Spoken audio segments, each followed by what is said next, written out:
Wa may lingaw karong gabi mga kaangkol. Aw magsugbat ag karni mga kaangkol. Murag lami man gud kaon. Murag ilang naglaway ko ba nagian naman gud ako ni sa pag-agi ng mong partner.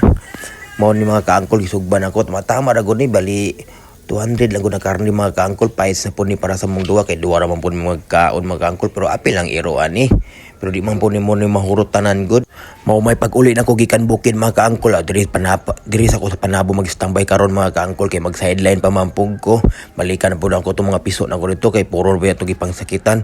Pag human ako gluto mga kaangkol mao ni gipang hiwa na ako mga kaangkol. Tumatama ra jud kay gipaluto medyo juicy ra. Pais na po ni sa mong duwa. Bisag nagahiwa na ko diri sa karne mga kaangkol, nagalaway na kog tanaw, lami na jud ikaon mga kaangkol kay pag human ako slice ani ako na naghuka dito para makakaon nami.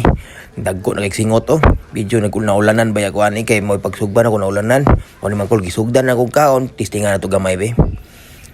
Mo ni mga kaangkol perte yung lamia. Mga aon dita ninyo mga kaangkol, ug maora to. Di na ako magpadugay-dugay mga kaangkol. Pagkaon na mo inyo ha diha.